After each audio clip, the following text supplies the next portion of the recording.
Hey everyone, hope you're doing great. Welcome back to my channel. In today's video, we'll dive into what if Deku was bitten by a radioactive spider. Smash that subscribe button, and be sure to peek at the description below. Let's begin. The air in Aldera Junior High's classroom 3B was thick with the lazy hum of late spring heat and the palpable thrum of adolescent anticipation. For most, it was the feeling of the final bell approaching. For Izuku Midoriya, it was the familiar, low-grade anxiety that came with the day's final subject, life planning. "All right, settle down, you hooligans," the teacher drawled, slapping a messy stack of papers onto his lectern. He was a man worn down by years of dealing with superpowered teenagers, his enthusiasm for the job having evaporated sometime during the Bronze Age of Heroes.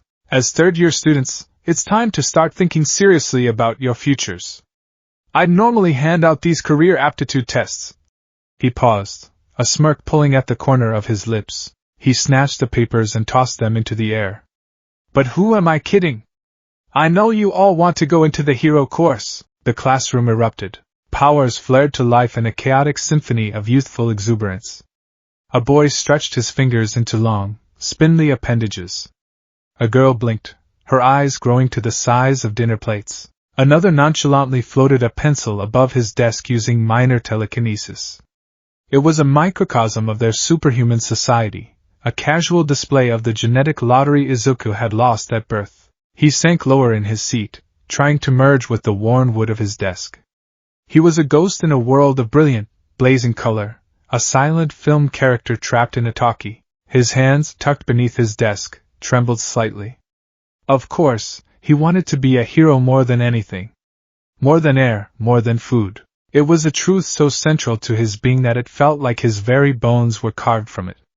But to say so in this room was to paint a target on his back. Yes, you've all got some impressive quirks," the teacher said, waving a placating hand, though his eyes were clearly fixed on one student.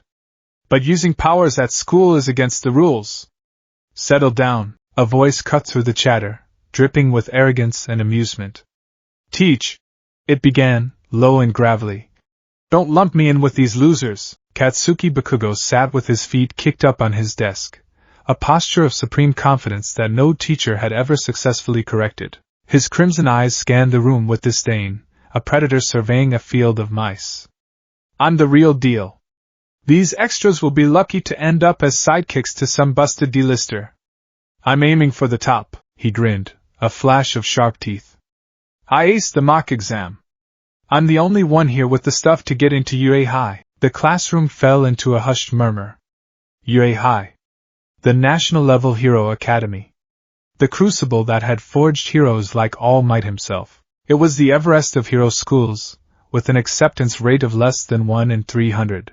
The national school? Their cutoff score is 79 this year. They barely accept anyone. Bakugo's grin widened. "That's why it's the only place worthy of me." He slammed a palm on his desk, and a small, sharp crackle of nitroglycerin-laced sweat exploded from his hand, sending a puff of smoke into the air. "I'll surpass All Might himself and become the greatest hero of all time. Not to mention the richest." Izuku flinched, curling even further into himself. He knew better than anyone the power simmering in Bakugo's hands, the ambition burning in his heart.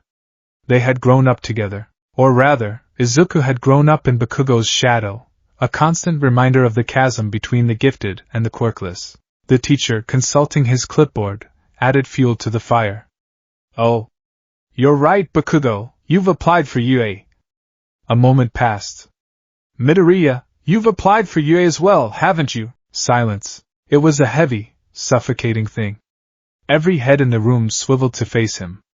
Izuku felt his blood turn to ice. He could feel Bakugo's glare burning into the side of his skull, 2 focused points of pure heat. Then came the laughter. It wasn't the joyous explosion from before. It was cruel, mocking, a wave of ridicule that crashed over him. "Midoriya? No way, you can't get into the hero course just by studying. He's quirkless. What's he gonna do, throw his notebook at a villain?" "Shut up, you extras!" Bakugo's roar silenced them instantly. He moved with frightening speed, his hand slamming down on Izuku's desk with a concussive blast that sent splinters flying. The heat washed over Izuku's face. DKU! Bakugo snarled, his voice a low, threatening growl. He leaned in close, his crimson eyes narrowed to slits. You're below these rejects. You're quirkless. How dare you stand in the same ring as me? You think they'd let a worthless nobody like you in when they could have me? Izuku scrambled backward, his chair scraping loudly against the floor. And no, Kaken! You got it all wrong! Really? He stammered, hands held up in surrender. I am not trying to compete against you, I swear. It's been my dream since I was a kid. And there's no harm in trying. No harm in trying? Bakugo repeated, his voice dangerously soft. His hand began to smoke. Are you taking the entrance exam just for fun? What can you even do? The final bell shrieked, saving Izuku from having to answer. The class erupted into motion, a stampede of students eager to escape. Izuku frantically tried to pack his bag, his hands shaking so badly he could barely grip his pencil case. He just wanted to disappear, as he reached for his prized notebook. Hero Analysis for the Future, number 13. A hand snatched it from his desk.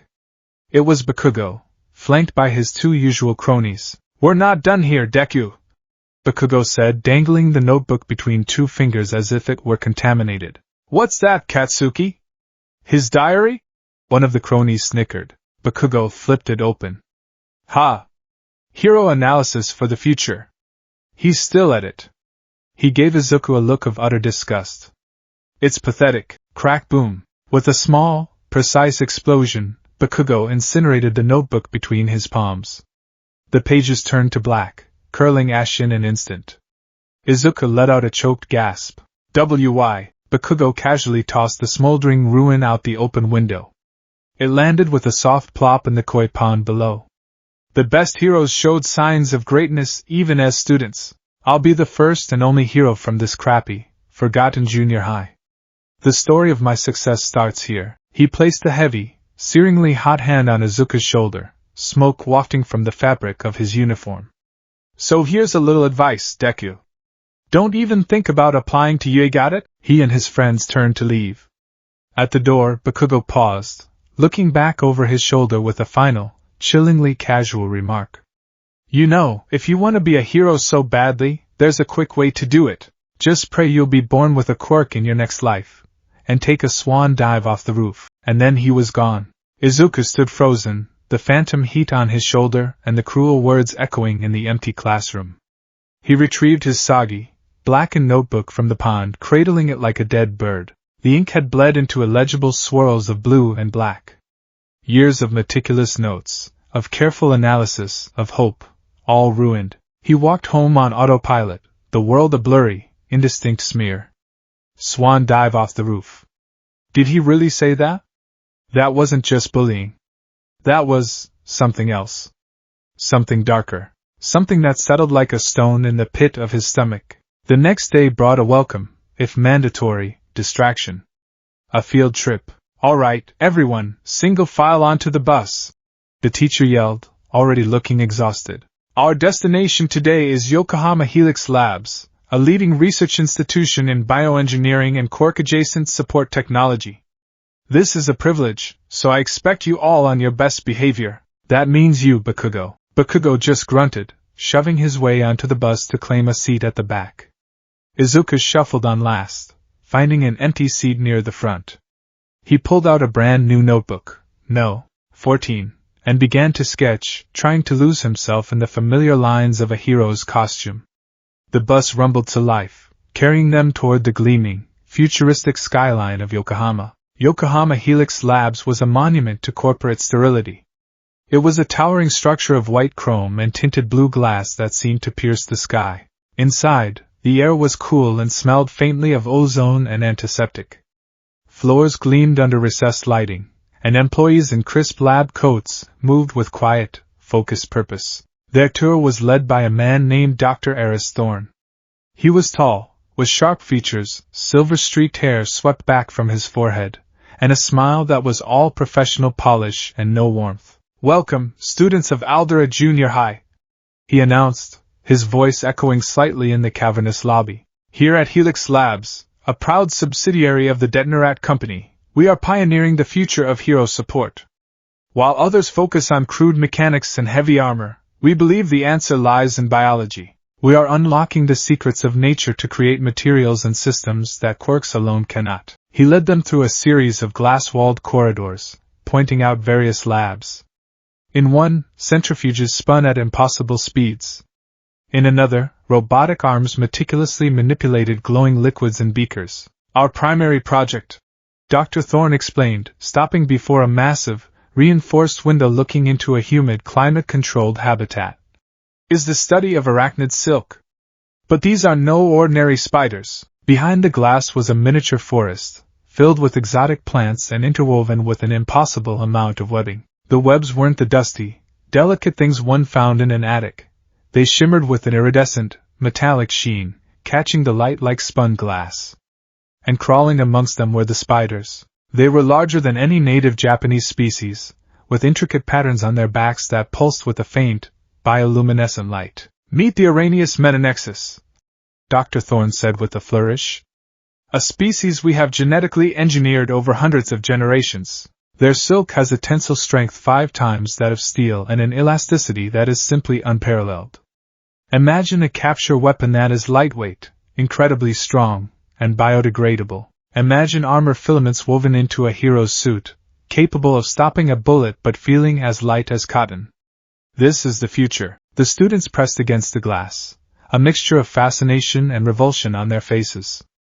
Izuku, however, was completely captivated. He was already sketching furiously in his notebook, his mind racing. Tensile strength. Potential applications for rescue operations. Could it be modified for grappling lines? What's the deployment mechanism? High-pressure cartridge? Electro-spinnerets? His muttering began, a low, rapid-fire stream of analysis. And what's with the glow? Bakugo asked, his usual arrogance tinged with a flicker of genuine interest. A side effect of their unique diet and our modifications, Dr. Thorne said evasively. But it brings me to our most promising specimen. He led them to a smaller, isolated enclosure at the end of the room. Inside was a single spider, slightly different from the rest. It was sleeker, darker, and on the back of its abdomen was a distinct symbol, a tiny, 8-pointed asterisk that glowed with a sickly, greenish-yellow light. This is specimen 008, Thorne explained. We've introduced a benign radioactive isotope into its system. It acts as a tracer, allowing us to monitor its unique protein synthesis in real time. This one spider is producing a polymer chain more complex and resilient than any other.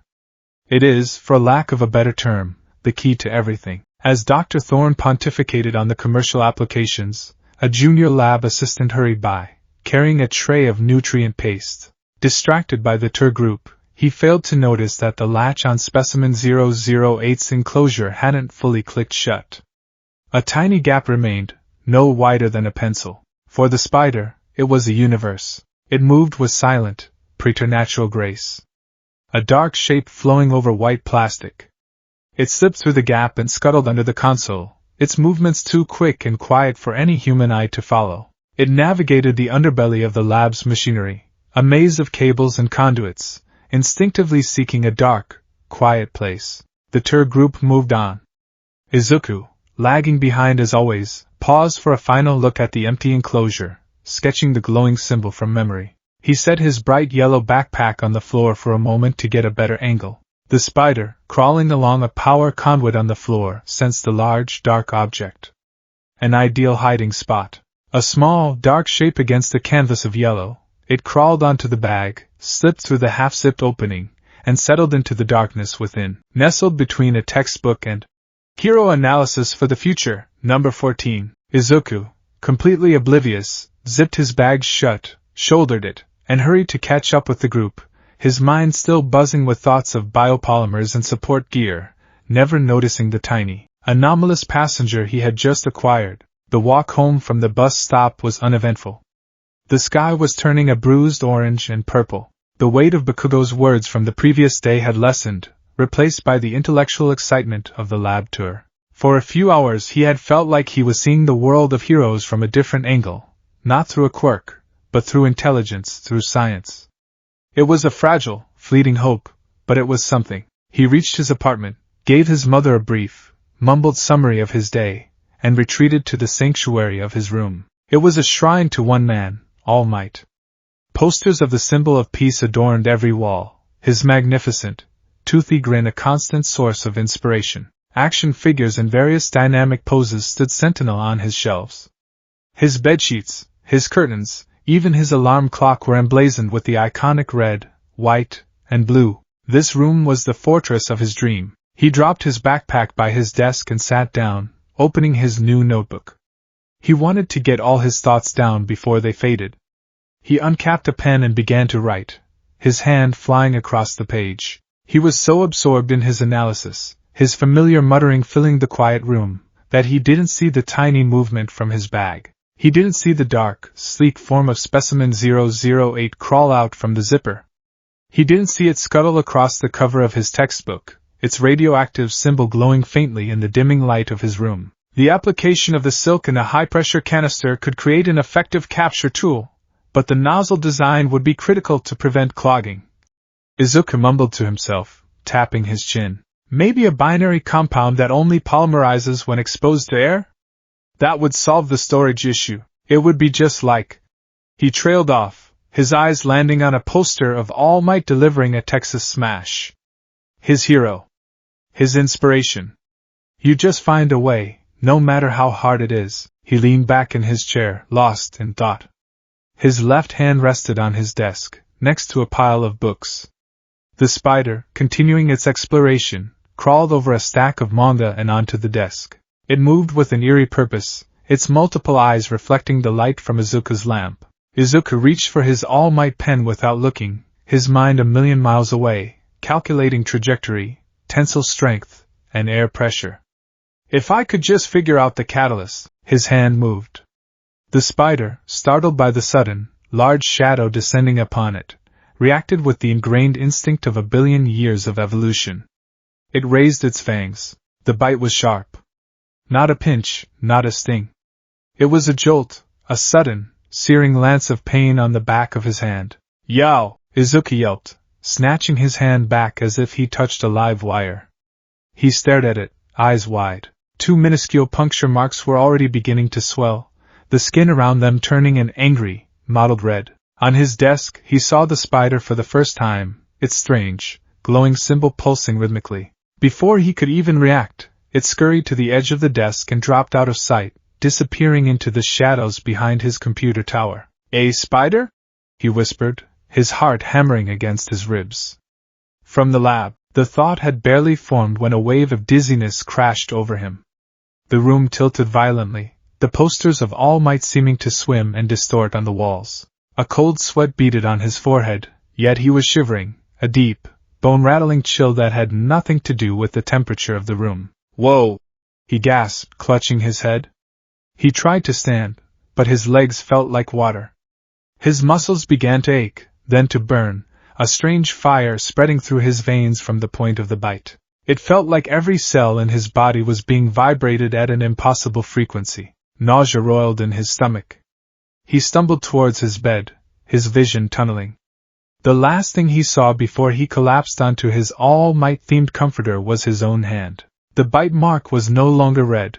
It was a dark, bruised purple, and faint, web-like lines of the same color were beginning to radiate from it, crawling up his wrist like insidious black lightning. He passed out, his body convulsing, his mind plunging into a maelstrom of feverish delirium. His dream was a chaotic, terrifying symphony of sensation. He was falling.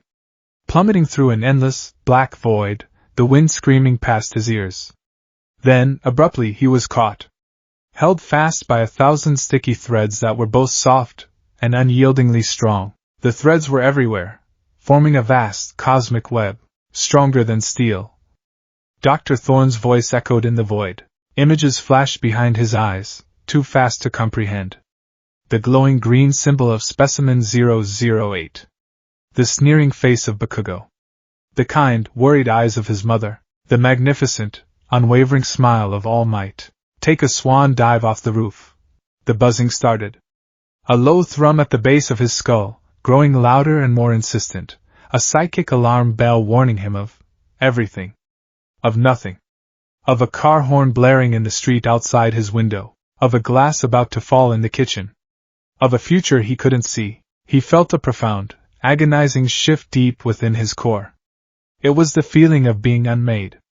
His DNA, the very blueprint that had declared him quirkless and ordinary, was being shredded, torn apart by a foreign, irradiated intelligence, and rewoven into something new. Something other. Fragments of thought, not his own, flooded his mind. Instincts. The geometry of a perfect web. The feeling of 8 legs moving in perfect unison. The acute awareness of every vibration in the air. Pathetic. Quirkless. DKU. The voices swirled around him, but they were drowned out by the roar of a new power awakening within him, a screaming inferno of biological transformation. He saw a city from a dizzying height, swinging between buildings on shimmering ropes of light. He felt muscles he didn't know he had coiling with an impossible strength, and through it all one word, one concept, began to crystallize from the chaos. It wasn't his thought, not yet, but it was being branded onto his soul. A single, heavy, immutable law, responsibility. Sunlight streamed through his window, hitting his face. Izuku groaned, his head feeling fuzzy and thick. He had overslept. He, Izuku Midoriya, who was always up at 6 a.m. sharp to start his morning exercises, futile as they were, had overslept. He rolled over, his body feeling strange. The intense sickness from the night before was gone. In its place was a feeling he couldn't name. A vitality, a humming energy that seemed to resonate right down to his bones. He felt good. Better than good. He felt incredible. Beep! Beep! Beep! Beep! His alarm clock. His all-might-themed alarm clock, its cheerful, heroic voice programmed to yell, "I am here!" was blaring its electronic siren. It was 7:45 a.m. He was going to be late for school. With a groan, he reached out a hand to slap the snooze button, a motion he had performed thousands of times. His aim was a little off. Instead of hitting the small button, the heel of his palm connected with the top of the clock's plastic casing. Crunch! The beeping stopped. Izuku blinked, pulling his hand back. The top half of his alarm clock was caved in, a spiderweb of cracks radiating from a palm-shaped indentation. Bits of red and blue plastic and mangled wiring were stuck to his hand. He stared, his mind refusing to process what he was seeing. He hadn't hit it that hard. He couldn't have. He sat up, his heart starting to beat a little faster. He felt a surge of vertigo and stumbled out of bed, a disoriented half-step that sent him careening towards the wall. He threw his right hand out to catch himself, to brace for impact against the plaster. His palms slapped against the wall. And stuck. For a full second, he just stood there, leaning at an awkward angle, his hand flat against the wall, supporting his weight. He tried to pull it away. It wouldn't budge. Panic flared in his chest. He tugged harder, a faint, sticky, tearing sound, like adhesive tape being pulled from a surface, echoing in the quiet room. Schlick! His hand came free. He stared at his palm, then at the wall. There was no residue. No glue. Nothing. He slowly, hesitantly, reached out and pressed his fingertips against the wall again. They adhered instantly. He could feel a strange, subtle force, an infinitesimal manipulation of intermolecular bonds, holding him there. He pulled away again with another soft schlick. It wasn't a fluke. He stumbled backward, away from the wall, his eyes wide with a mixture of terror and dawning, impossible awe. He looked at the crushed remains of his alarm clock. He looked at his hand, flexing his fingers. A power, a quiet but immense strength, thrummed just beneath his skin. It felt like a live wire had been plugged directly into his soul. He scrambled to the mirror above his dresser and stared at his reflection. It was his face. Freckled, green-eyed, with a shock of unruly dark green hair. But something was different. The slight, soft roundness of his features was gone, replaced by a new, lean definition. His eyes seemed clearer, more focused. He pulled up his pajama sleeve. His arm, usually thin and wiry, looked toned. Ropes of lean muscle he had never seen before shifted under his skin as he made a fist. The bite. The fever. The dream. It wasn't a hallucination. It was real. The spider from the lab. The one with the glowing symbol. The one that was a key to everything. It had bitten him. It had changed him. He looked from his reflection, to his trembling, powerful hand, to the all-might poster smiling down at him from the wall.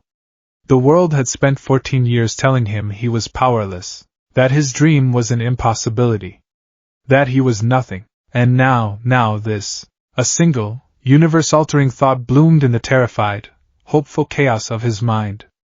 A thought that was both a question and a statement, whispered into the silent air of his bedroom shrine. He has a quirk, or something like it. The journey to school was a chaotic symphony of barely suppressed power. Every mundane action became a Herculean trial. When Izuku grabbed the doorknob to his apartment, the old brass crumpled in his hand like foil, leaving him staring at the twisted metal with wide, panicked eyes. He managed to stammer a frantic apology to his mother, claiming it must have been rusted, before fleeing down the stairs. He tried to take the steps two at a time, a common rush-hour habit. Instead, he launched himself. His legs, now packed with coiled kinetic energy, propelled him nearly half a flight of stairs in a single bound. He landed with a clumsy thud against the wall, his landing far too quiet for the force involved. It was as if his body now knew how to absorb its own impact. He scrambled the rest of the way down, his heart hammering for a new reason. It wasn't the fear of being late, it was the fear of himself. Outside, the world was a sensory nightmare. The low, insistent buzzing he'd felt in his dream was now a constant presence at the base of his skull. It was a low-grade hum, a background static that occasionally spiked into a sharp, piercing thrum. A bicyclist swerved too close behind him, and the buzz screamed for a split second, causing him to flinch and stumble a step to the right an instant before the bike would have clipped his elbow. He stared at the retreating cyclist, a cold dread mixing with his awe. It was a warning system, a danger sense. And it was overwhelming. The sounds of the city were louder, the smells sharper. He could hear conversations from across the street, smelled the takoyaki from a vendor 2 blocks away. It was too much information. His brain, accustomed to the limited inputs of a normal human, was struggling to process the deluge. He made it to the school gates with minutes to spare, a sweaty, twitching mess of frayed nerves. He tried to act normal, to slip back into the familiar skin of Deku. But it was like trying to fit into clothes that were now 3 sizes too small. In the classroom, he gripped his mechanical pencil so hard the plastic groaned in protest. He had to consciously focus on not snapping it in half with every word he wrote. Bakugo, of course, noticed his strange behavior.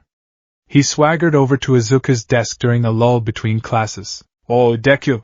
he growled, slamming a hand down on the desk. Izuku didn't flinch. His new danger sense had buzzed a mild warning a full 2 seconds before Bakugo's hand even moved, giving him ample time to brace himself. He just looked up, his expression unreadable. "Still looking like a kicked puppy." Bakugo sneered, clearly annoyed by the lack of a panicked reaction. "You better have given up on Ye.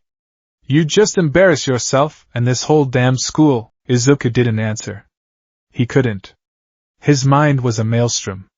How could he explain that the very concept of Yue had fundamentally shifted for him in the last 12 hours? How could he articulate the terrifying power thrumming through his veins, a power he was sure Bakugo would see as a personal affront, a lie he had been hiding his whole life? So he just stared, his silence a strange, unsettling new armor. Frustrated, Bakugo clicked his tongue. "Whatever. Keep staring into space, you damn nerd."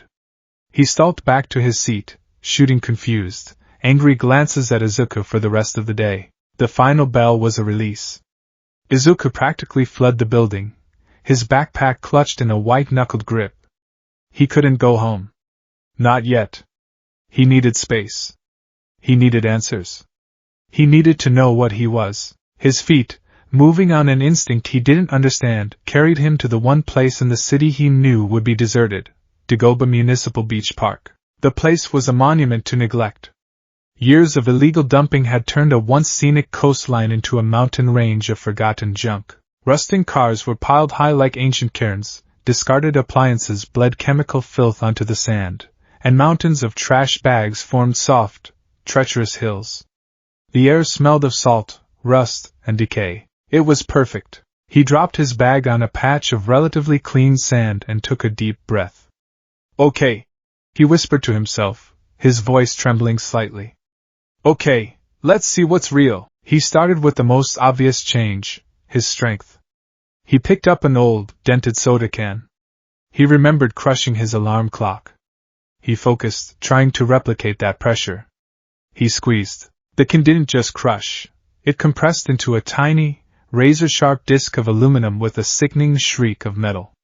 The edges sliced into his palm, but he felt no pain. He looked down and saw the shallow cuts already sealing themselves, the bleeding stopping almost as soon as it had begun. A healing factor. A minor one maybe, but it was there. His eyes scanned the junkyard and landed on a washing machine, its white enamel shell streaked with rust.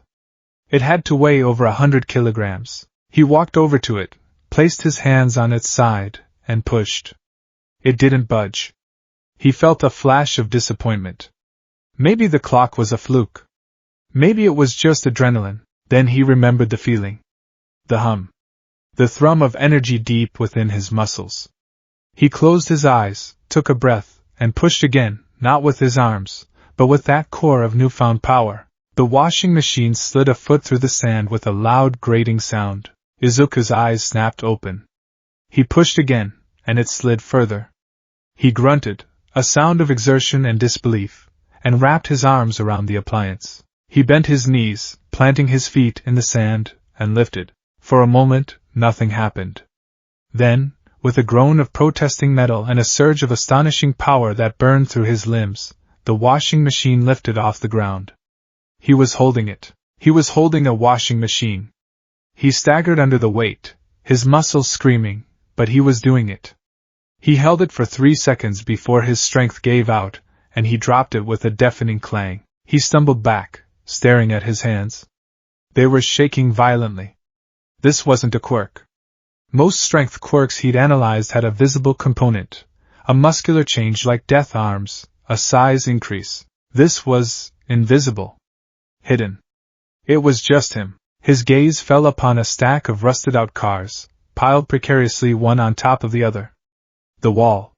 He remembered the feeling of his hand sticking to the wall. He approached the lowest car, a compact sedan whose tires had long since rotted away.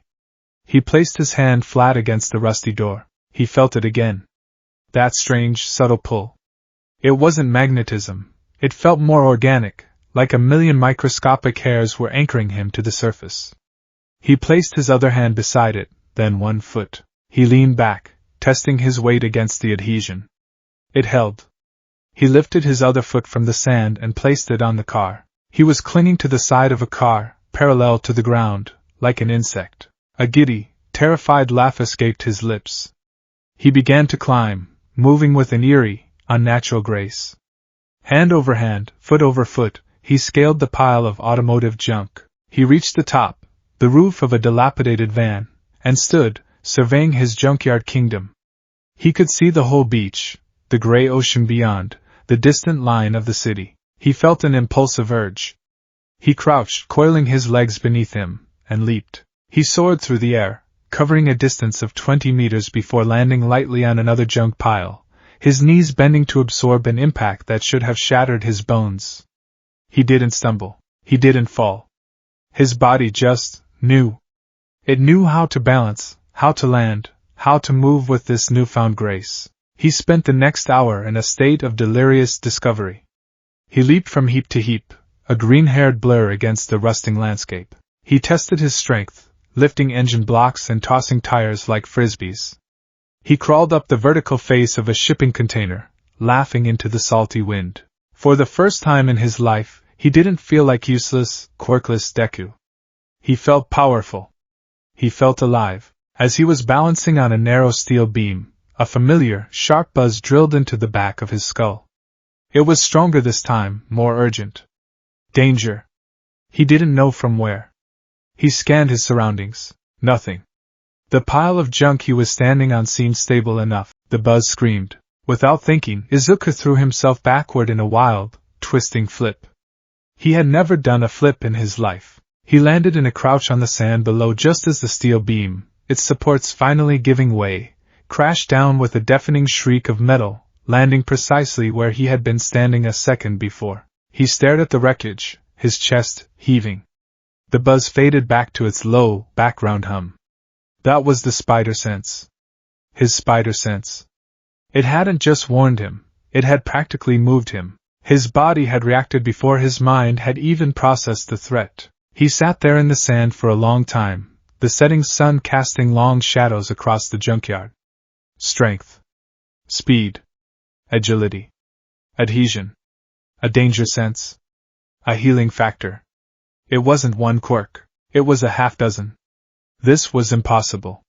It was a miracle. A radioactive miracle. A slow smile spread across his face. All his life, he had wanted a quirk. He had wanted to be a hero. And now he could. The universe had finally given him a chance. He was no longer on the sidelines. He was in the game. He felt invincible. He was halfway home, his mind still reeling with the possibilities, when he heard it. A distant explosion, followed by the rising chorus of sirens. His head snapped in the direction of the sound. A plume of black smoke was rising from a shopping district a few blocks away. A villain attack. His first instinct, the one honed by 14 years of powerlessness, was to run towards it. Not to help, but to observe. To take notes. To see the heroes in action. He started running, his new speed eating up the distance with shocking efficiency. But a new instinct was stirring within him. You can do something. The thought was intoxicating. You're not just a spectator anymore. He rounded a corner and saw the scene. A crowd was already gathered behind a police barricade. Heroes were on the scene. The muscular Death Arms was trying to clear debris. The arboreal Kamui Woods was evacuating civilians with his branch-like arms. And the fire-quenching hero Backdraft was holding back a wall of flames. And in the center of it all, in the narrow alleyway between two buildings, was the source of the chaos. It was a monstrous, churning creature made of green, viscous sludge. It was a writhing, amorphous blob with two huge, manic eyes floating in its gelatinous body. And it had a hostage. A student, a boy with spiky blonde hair and a familiar school uniform, thrashing wildly, small, desperate explosions popping from his hands as he fought for air. Bakugo. Izuku's blood ran cold. The invincible feeling he'd had on the beach evaporated, replaced by a stark, chilling terror. Kaken was going to die. He was suffocating. The heroes couldn't get close. Death Arms punches passed right through the sludge. Kamui Woods was useless against a liquid opponent, and was busy with the fires. Izuku watched, frozen, as Bakugo's struggles grew weaker. He saw the sheer panic in his childhood friend's eyes. The same eyes that had looked at him with such contempt and cruelty now held a terror he had never imagined. And the new part of him, the part born of a radioactive spider bite, screamed, "Go! You're strong enough. You're fast enough. Your danger sense will protect you. You can save him. Go!" He took a step forward, his muscles coiling. He could do this. He could leap over the crowd, over the barricade. He could be there in seconds. He could pull Bakugo free. He was the only one who could. But then another voice, an older, more familiar one, rose from the depths of his soul. It was the voice of Deku. The quirkless, useless, pathetic Deku. Who are you kidding? You've had these powers for a few hours. You have no idea how to control them. What if you misjudge your strength and hurt him? What if you pull too hard and rip his arm off? What if you leap and miss? You'll land right in the middle of the fire. The heroes are there. Let them handle it. You'll only get in the way. You'll get yourself killed. His legs, which moments before had felt like powerful springs, now felt like they were encased in lead. He was rooted to the spot, a war raging within him. Every fiber of his newfound power urged him forward, but 14 years of ingrained fear and inadequacy held him back. It was an unbreakable psychological chain. He was a god trapped in the mind of a mortal, a hero trapped in the body of a coward. He saw Bakugo's eyes meet his across the chaotic scene.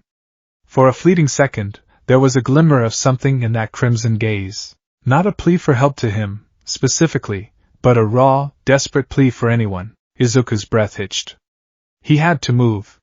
He had to. A shadow fell over the crowd, "Fear not, citizens," a booming voice declared. "For I am here, All Might." He had arrived. A collective gasp of relief swept through the crowd. But Izuku saw something else. He saw All Might's ever-present smile, but it looked strained. His hero looked thinner than he did on television, less substantial. All Might charged forward, but the sludge villain was ready. He lashed out, using Bakugo's explosion quirk as a weapon. All Might weathered the blasts, his focus locked on the hostage. The fight was brutal and messy. The tight space of the alley limited his movements. Time stretched. The struggle that should have ended with a single, decisive blow dragged on. 1 minute. Then 2. Izuku watched, his heart a cold, heavy stone in his chest. This is taking too long, he thought, a sick feeling growing in his gut. If I had just acted, if I had created a distraction, bought him an opening. He had hesitated. He had stood there, paralyzed by his own weakness, and let the moment pass. And now, All Might was paying the price. Finally, with a thunderous roar that seemed to tear the very air, All Might pulled back his fist. Texas! Smash! The punch was magnificent. The sheer force of the wind it generated was enough to disperse the sludge villain's body, freeing Bakugo, who collapsed to the ground, gasping for air. The punch was so powerful it changed the weather, clouds swirling as a light rain began to fall. The crowd roared its approval, but Izuku saw what they didn't. He saw the shudder that racked All Might's massive frame. He saw the hero stumble, catching himself against the wall, and he saw the plume of steam that erupted from his body, thick and dense, far more than usual.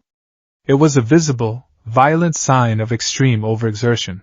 All Might quickly gave the cheering crowd a thumbs up and leaped away before anyone could get a closer look, disappearing over the rooftops. The heroes and paramedics rushed to Bakugo. The reporters swarmed the scene. But Izuku wasn't watching them. He was staring at the spot where All Might had been. The image of that shuddering frame burned into his mind. He knew. With a certainty that was as cold and sharp as glass, he knew. He had failed. His inaction had a consequence.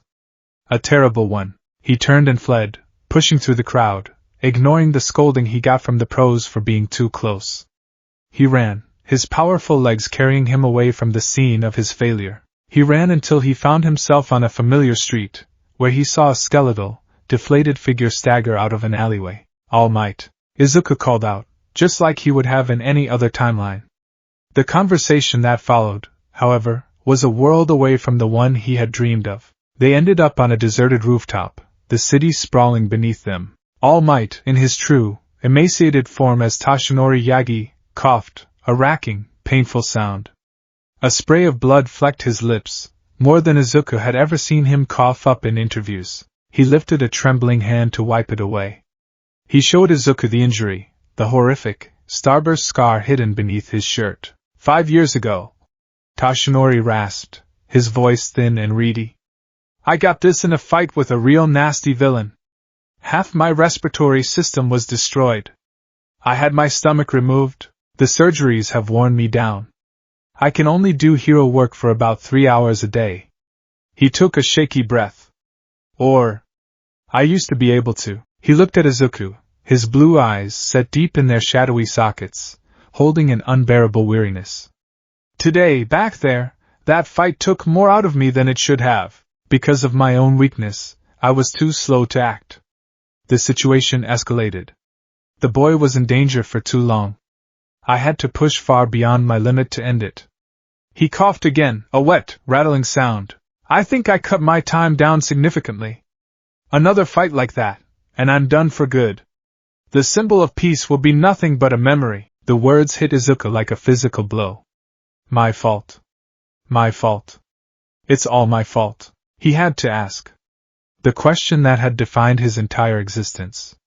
He had to know, now more than ever. Even without a quirk. He started, his voice cracking with unshed tears of guilt. I saw you on the beach just now. You have power. I saw you move. And I saw the look in your eyes, that desperate need to help. Toshinori's gaze was sharp, analytical. He had noticed. So I will answer the question you are truly asking. The one that was in your heart back there. He paused, and the weight of his words hung heavy in the air. A hero acts, he said, his voice soft but firm, each word a chisel carving itself into Izuku's soul. When you had the power, you froze. You were paralyzed. In that moment, you were not a hero. Izuku's world shattered. It was the truth. The raw, horrible, undeniable truth. But, Toshinori continued, and for the first time, a faint glimmer of the old All Might's spirit flickered in his tired eyes. The desire to act was in your eyes. I saw it. You wanted to move more than anything. That is a quality that cannot be taught. He looked straight at Izuku, his gaze piercing. You have power now. I don't know how, and frankly it doesn't matter. What matters is the will behind it. Nurture that desire, train your body, but more importantly, train your heart. So that the next time someone is in danger, you won't let fear rule you again. It wasn't the resounding validation he'd always dreamed of. It wasn't you can become a hero. It was a diagnosis and a prescription. It was a burden and a challenge. It was the truth laid bare. All Might gave him a final, tired nod, then turned and limped towards the rooftop door. Don't follow me. And don't tell anyone what you saw here today. The door clicked shut, leaving Izuku alone on the roof. He stood there as the sun dipped below the horizon, painting the sky in hues of orange and violet. The city lights began to twinkle to life below, a galaxy of oblivious souls. He was powerful. He was strong and fast and agile. He had the gifts he had prayed for his entire life, and they meant nothing, because when it mattered most, when a life was on the line, when his idol needed him, he hadn't been Spider-Man. He hadn't been a hero. He had just been Deku. A single, hot tear of shame and guilt traced a path through the freckles on his cheek and fell to the concrete below. The weight of his failure was a physical thing, heavier than any junked car, more crushing than any villain's grip. It was the weight of a symbol he had helped to break. The silence of Izuku's bedroom was a suffocating shroud.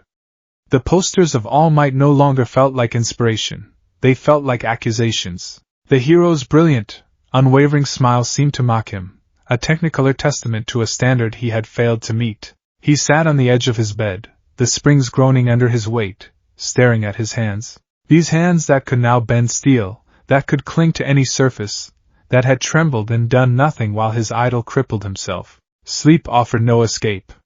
His dreams were a torturous loop of the sludge villain incident, replayed from a dozen different angles. He saw Bakugo's panicked eyes, the flash of desperate hope giving way to suffocating terror. He saw All Might, magnificent and strained, the steam pouring from his body like a dying breath. And he saw himself, a silhouette in the crowd, a statue of fear, his feet fused to the pavement. He would wake up with a gasp, his heart hammering, the buzzing in his skull a dull, throbbing ache of psychic guilt. In the days that followed, Izuku became a ghost. At school, he was quieter than ever, his usual muttering silenced. He moved through the halls with his gaze fixed on the floor, avoiding Bakugo's confused and angry glares. The explosive boy seemed to sense a shift, but couldn't comprehend its source, and his frustration manifested as low growls and sparks popping in his palms whenever Izuku passed.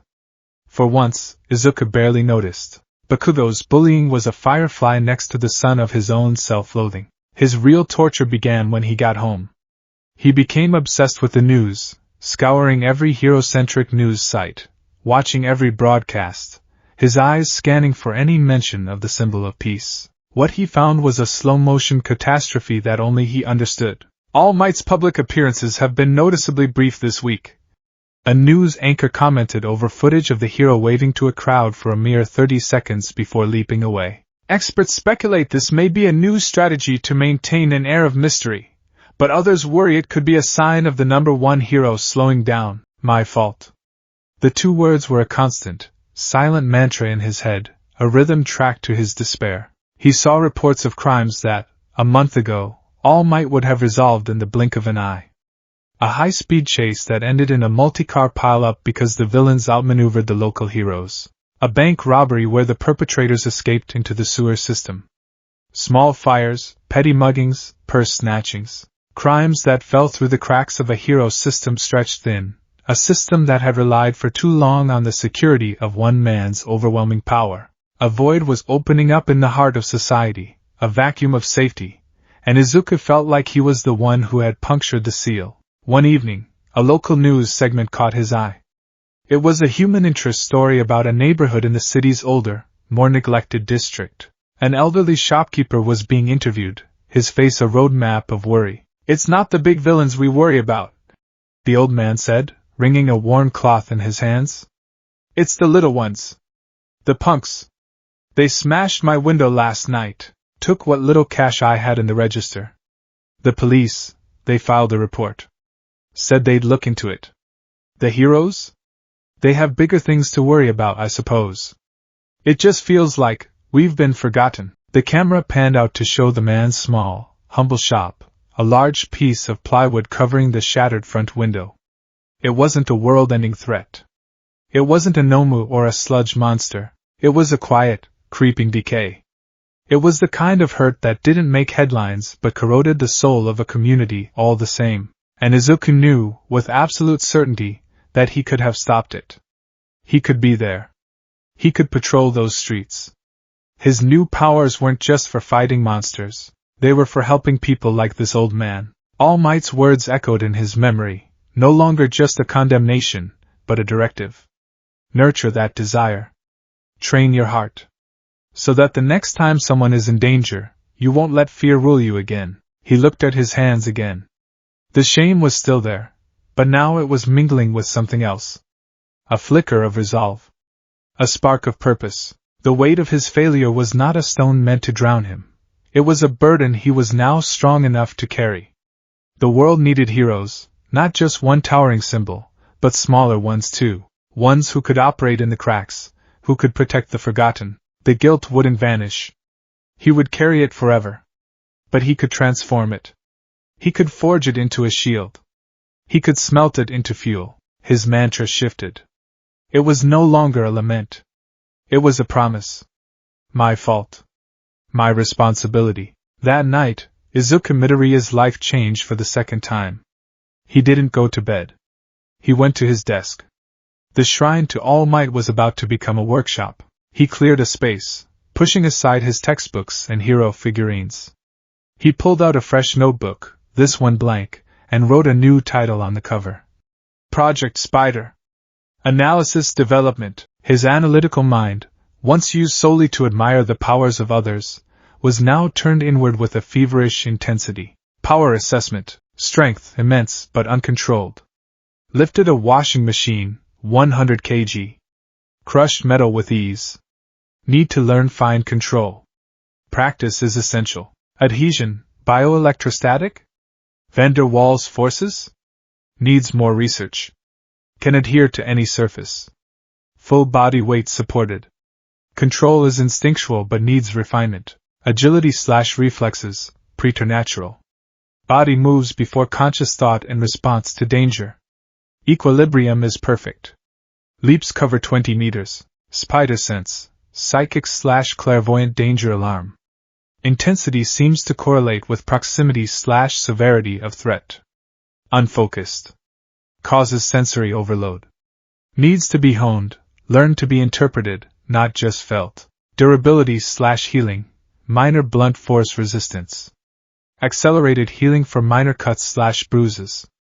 Untested against significant trauma. Beneath the list, he drew a sketch of himself. Not in a hero costume, but in a simple tracksuit. Then, he began to draw additions.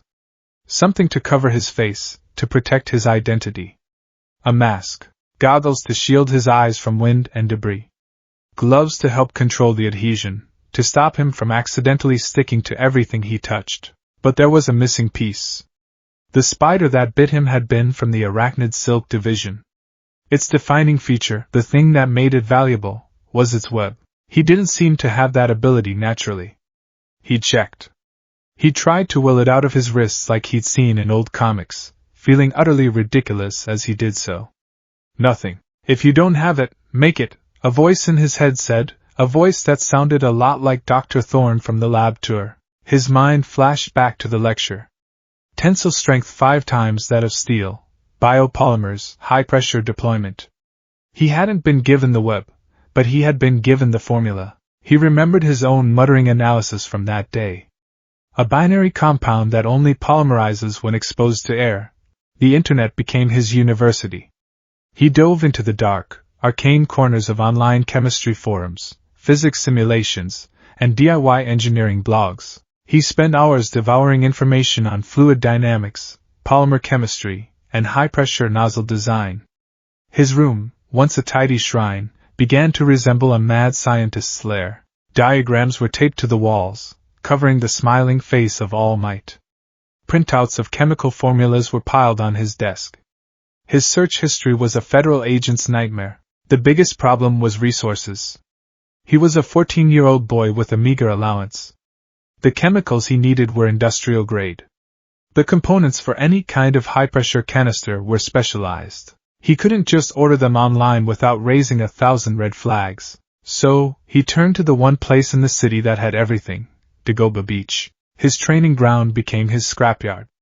Armed with a toolkit he'd borrowed from his father's dusty toolbox and his bright yellow backpack, he became a master scavenger. He began his days before sunrise, his powerful legs carrying him to the beach in minutes. He would train for an hour, pushing his physical limits, leaping farther, lifting heavier objects, learning to scale the junk piles with speed and silence. He practiced fine control, trying to pick up a single coin without crushing it, trying to lightly tap a glass bottle without shattering it. The spider sense was the hardest to master.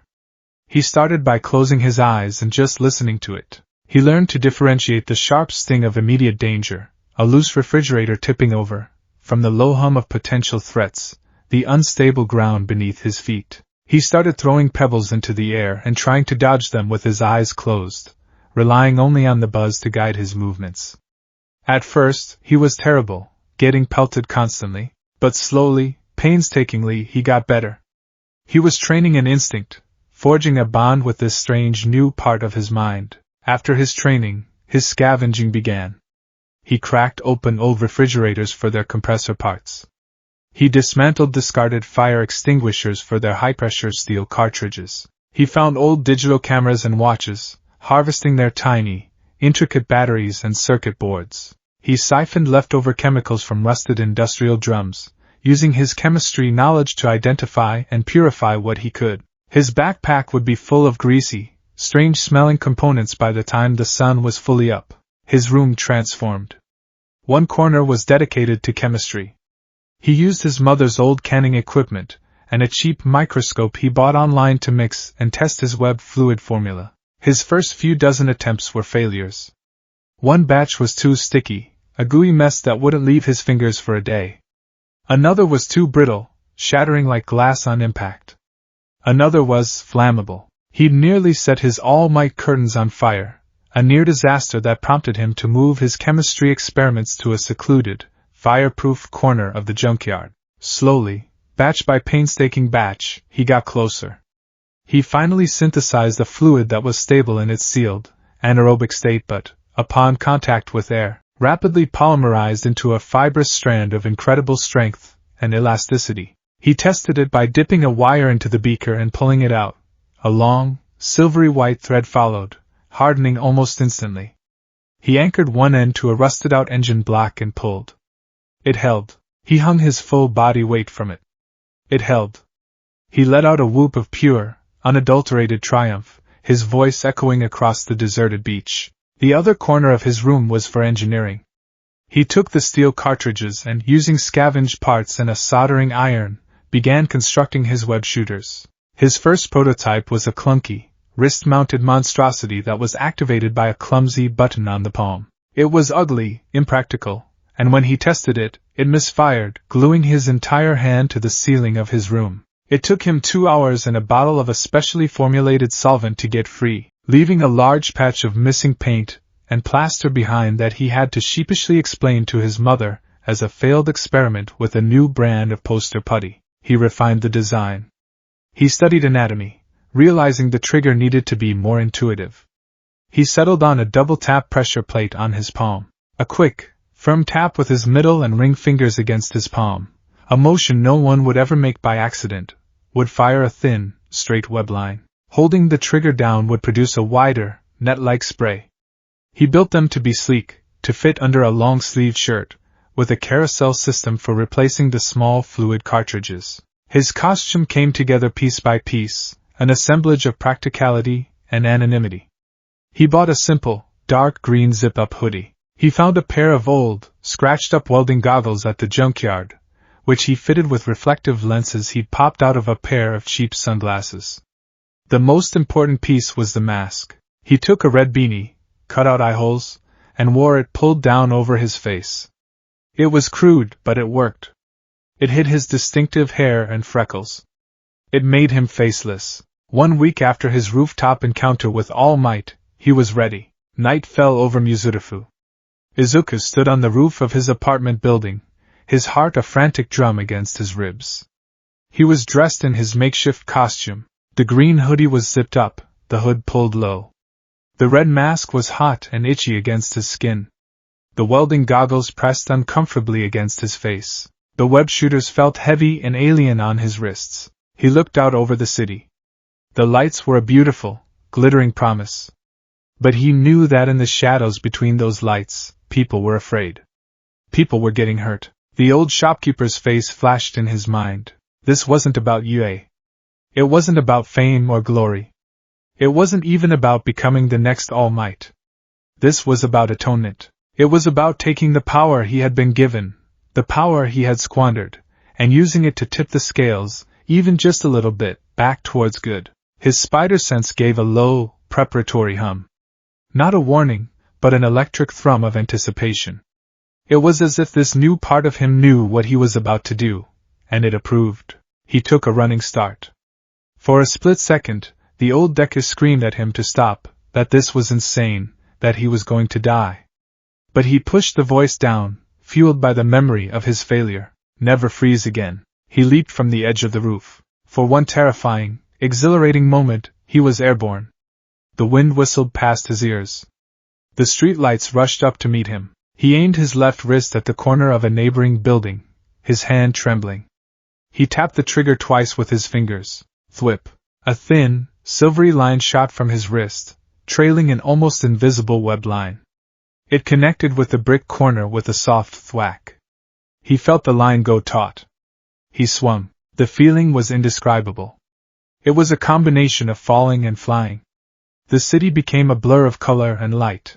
The gravitational pull at the bottom of the arc was immense, but his new strength handled it with ease. He let go at the apex of the swing, soaring through the air for a moment of weightless freedom before firing another web line. Thwip. He caught the edge of another building and swung again. A laugh, wild and breathless, burst from his chest. This was better than leaping through the junkyard. This was freedom. He wasn't bound by the ground anymore. The city wasn't a maze of streets. It was a three-dimensional jungle, and he was its newest inhabitant. He patrolled for an hour, getting the feel of swinging, of moving through the urban canyons. He stayed in the shadows, a fleeting green and red blur against the night sky. He was just starting to think his first night would be uneventful when his spider sense flared. A sharp, ugly spike of warning. It was coming from a dark alley 2 streets over. He changed direction, his swings becoming more purposeful, more urgent. He landed silently on the roof of a building overlooking the alley and peered down. 2 men, burly and dressed in street clothes, had a woman cornered against a brick wall. One of them was holding her purse, rifling through it. The other had a hand on her shoulder, a cruel smirk on his face. "Come on, lady, don't make this difficult," the first mugger grunted, pulling out her wallet. "Just give us what you got, and you can walk away," the second one added, his voice oily. The woman was terrified, shaking her head, tears welling in her eyes. This was it. His first test. Izuku's heart hammered against his ribs. The fear was there, a cold knot in his stomach. But this time, it was different. It wasn't paralyzing. It was a whetstone, sharpening his focus. He remembered the old man on the news. He remembered All Might's tired eyes. He took a deep breath. My fault.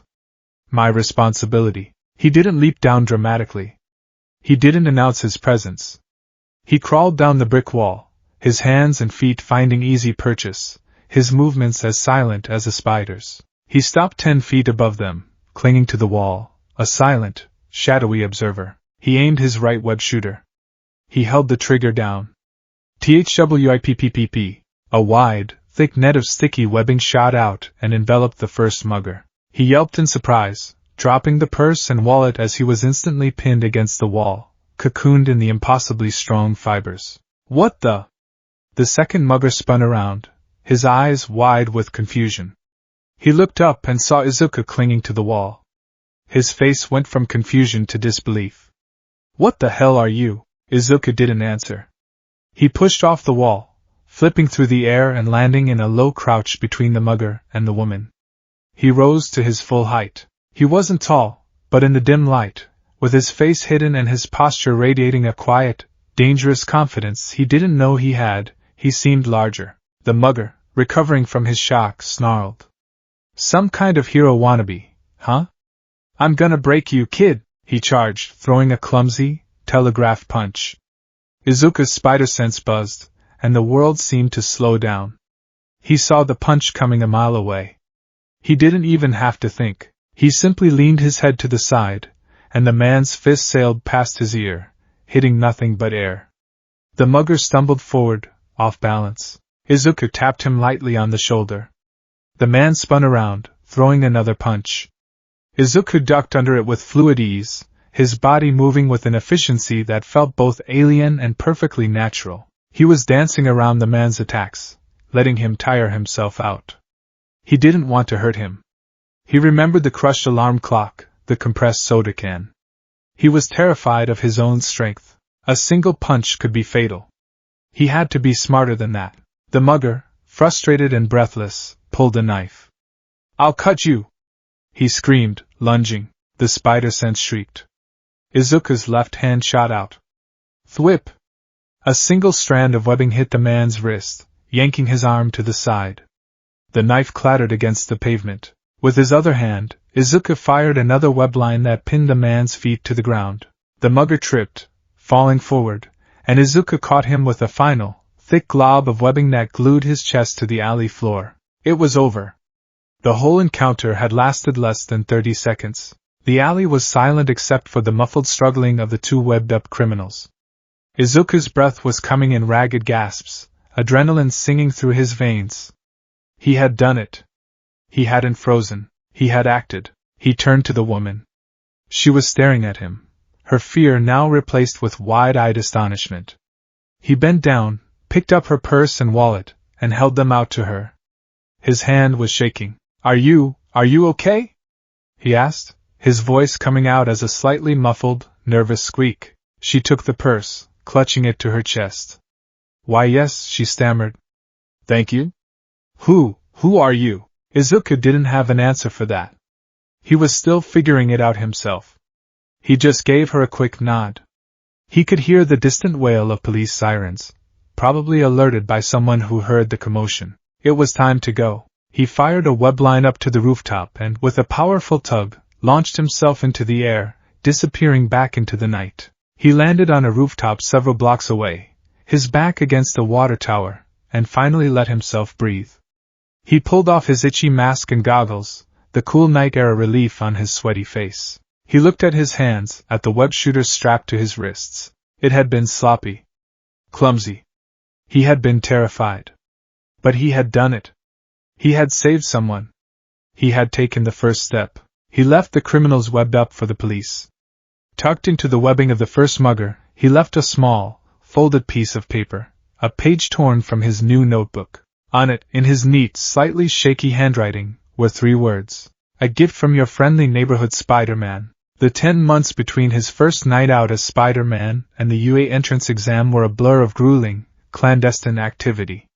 Izuku Midoriya lived a stark double life. By day, he was the same quiet, unassuming student at Aldera Junior High, enduring the final stretch of middle school with his head down. He completed his homework, got good grades, and did his best to deflect Bakugo's simmering aggression, which had grown more confused and volatile in the face of Izuku's strange, newfound serenity. But by night, he was someone else entirely.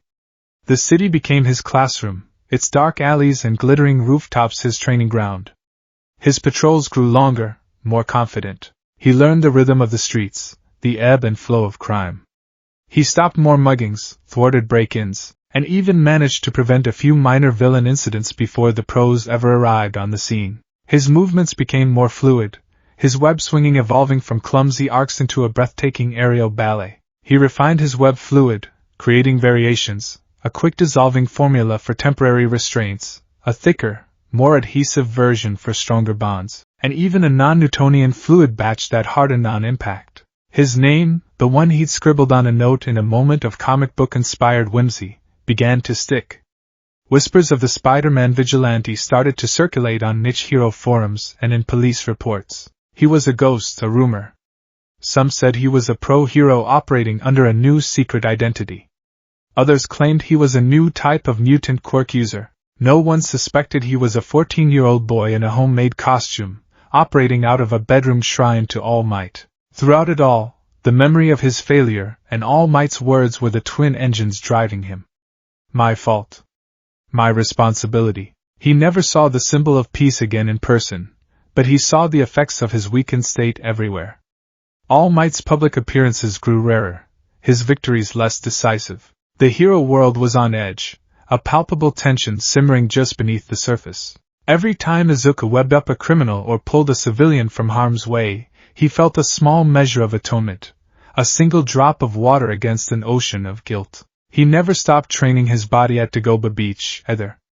The mountains of trash had slowly but surely shrunk, a testament to his relentless physical conditioning. He wasn't just cleaning the beach, he was terraforming it, shaping it into his personal gymnasium. He could now lift a compact car over his head, leap the length of a city bus, and cling to an overhanging surface by his fingertips for hours. He was stronger, faster, and more attuned to his powers than he had ever imagined possible. The day of the UA entrance exam arrived like a judgment.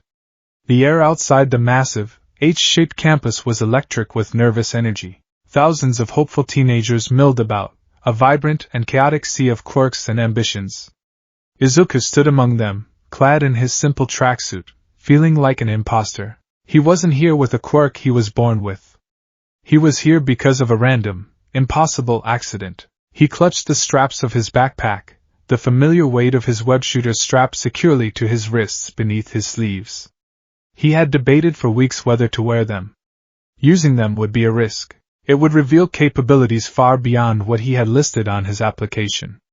But going in without them felt like fighting with one arm tied behind his back. They were a part of him now, an extension of his will. On his application under quirk, he had hesitated for a long time before simply writing Spider. Under description, he was purposefully vague, grants user various arachnid-like abilities, including enhanced strength and adhesion. It was the truth, but it was a carefully curated, minimalist version of it. DKU. The voice cut through his thoughts like a shard of glass. He turned to see Katsuki Bakugo storming towards him, his face a thunderous mask of rage. What the hell are you doing here? Bakugo snarled, getting right in his face. The smell of burnt sugar and fury radiated from him. I thought I told you not to even bother applying. Izuku stood his ground. The old, reflexive flinch was gone, replaced by a weary calm. His spider sense gave a low, familiar hum at Bakugo's proximity, a warning of aggression but not immediate danger. I have as much right to be here as anyone else, Kaken, Izuku said, his voice quiet but steady. Bakugo's eyes widened in disbelief at the lack of stammering, the utter absence of fear. You finally grew a spine, huh? Doesn't matter. You're still a quirkless nobody lying his way in. What did you write on your application? Hopeful thinking? I wrote Spider, Izuku replied flatly. Bakugo stared at him, his brain visibly struggling to compute this information. Then he burst into harsh, barking laughter. Spider? Are you kidding me? After all these years, now you suddenly manifest some lame bug quirk? You've been lying to me your whole life, you damn nerd. Hiding it. Looking down on me. I haven't been lying, Izuku said, the words tasting like ash. It was a lie of omission, but a lie nonetheless. He couldn't tell him the truth. He couldn't tell anyone. It's a recent development. Late bloomer. Late bloomer my ass. Bakugo shoved him, a move meant to send him sprawling. But Izuku, his feet anchored by a minuscule, unconscious application of his adhesive power, didn't budge. It was like shoving a statue. Bakugo stumbled back, his own momentum working against him, a look of profound confusion on his face. He stared at Izuku as if seeing him for the first time, a flicker of something almost like fear in his crimson eyes before it was buried again under a mountain of pride and anger. Before he could retort, the booming voice of the hero present mic echoed from the auditorium entrance, calling them inside. Izuku used the opportunity to slip away, leaving Bakugo fuming in his wake. The orientation was a blur. Present Mike explained the practical exam, a 10-minute mock battle in a massive, sprawling urban environment. There were 4 types of robots, each worth a different point value, 1, 2, or 3 points. The goal was simple: amass as many villain points as possible by destroying them. As the hero explained the rules, Izuku's analytical mind was already working overtime, dissecting the challenge. Destruction. Raw power. This entire test is designed to favor flashy, offensive quirks. Quirks like Kakens. He felt a familiar pang of disadvantage. His powers were incredible, but he had spent nearly a year training to use them with precision and restraint, not for wanton destruction. A single, full-strength punch could probably liquefy a one-pointer, but it was also reckless. What if he missed and hit a building? What if there were other examinees nearby? Then, President Mike mentioned something else, almost as an afterthought. And remember, listeners, judging is not just about smashing villains. Performing heroic acts of courage and valor, like rescuing others, is a great way to show you have what it takes. But that's a secret, so keep it between us. He finished with a wink that was broadcast onto the massive screen behind him. A light bulb went off in Izuku's head. Rescue points. He had seen it on UA's website, a small, almost hidden clause about an alternate scoring system. Most applicants dismissed it, focusing solely on the more tangible villain points. But for Izuku, it was a lifeline. It was a different path. His entire clandestine career as Spider-Man hadn't been about destruction, it had been about protection. It had been about saving people, minimizing damage, and using his wits over brute force. This was a test he was uniquely prepared for. His strategy began to form. Forget punching robots. That was a fool's game, a competition he was not built to win. He would focus on mobility, evasion, and rescue. He would become a ghost in the machine, a guardian angel in the chaos. He was assigned to Battle Center B. As he stood before the colossal gates, stretching and mentally preparing himself, he spotted a girl with a round face and brown, bobbed hair nearby. She looked incredibly nervous, wringing her hands together. Izuku recognized the feeling all too well. He remembered All Might's words about nurturing the desire to help, and a small part of him wanted to go over and offer a word of encouragement. But he was here to compete. He had to focus. The gates slid open with a deafening groan. Gah! President Mick's voice screamed from unseen speakers. The test has started. What are you waiting for? Real villains don't wait for a countdown. The crowd of examinees surged forward, a tidal wave of quirks and determination. Izuku didn't join them. Instead, he took a deep breath, aimed his web shooter at the top corner of the massive gate, and fired. Thwip!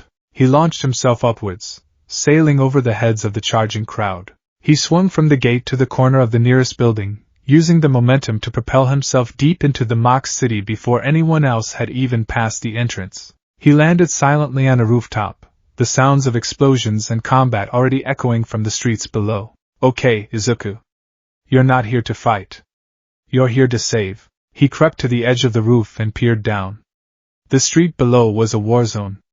A boy with naval lasers was blasting one-pointers to scrap metal. Another examinee with an engine-based quirk was speeding through, leaving a trail of wreckage. It was pure chaos. And in that chaos, there were opportunities. His spider sense buzzed, a sharp warning from his left. He looked and saw a girl with long, vine-like hair get blindsided by a two-pointer, a crab-like machine with heavy pincer arms. The robot knocked a chunk of concrete from a building facade, and it was plummeting right towards her. She was too busy fending off the robot to notice. Izuku didn't hesitate.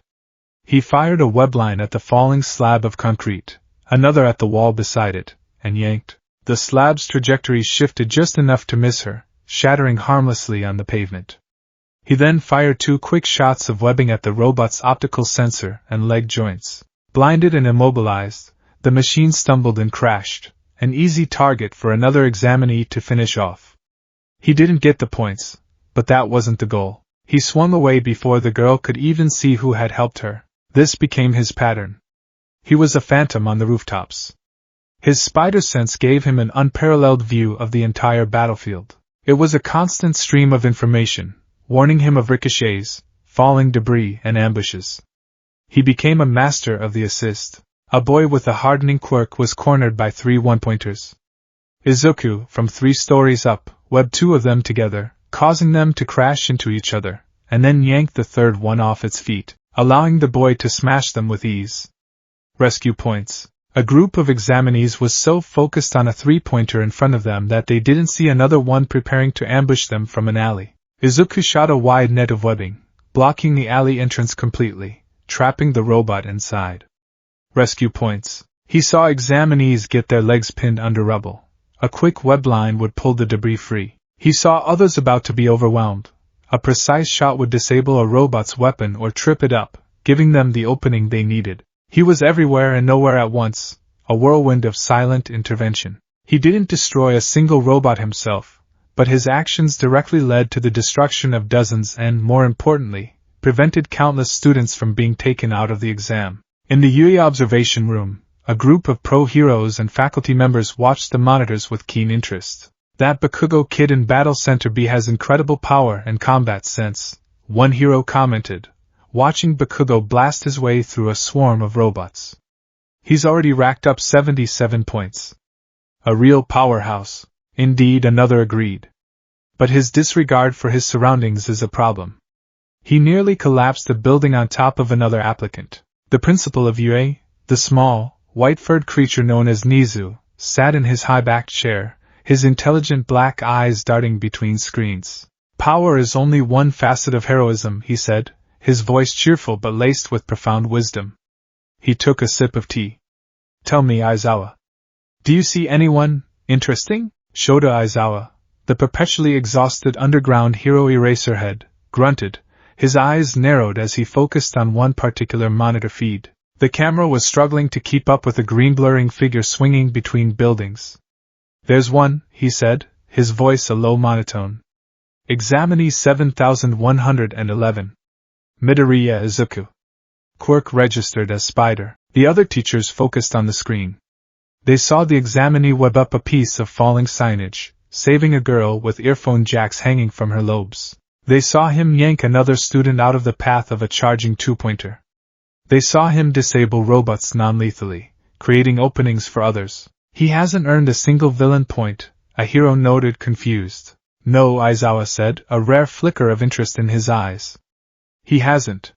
He's doing something far more logical. He's analyzed the scoring system and realized that preventing others from losing points is just as valuable as earning them himself. He's treating the other examinees not as competitors, but as assets to be protected. He's acting like a hero." Nizu's whiskers twitched, and a wide, unsettlingly intelligent smile spread across his face. "Oh yes," he chirped. "This one is very interesting indeed." Back in the mock city, Izuku was starting to feel the strain.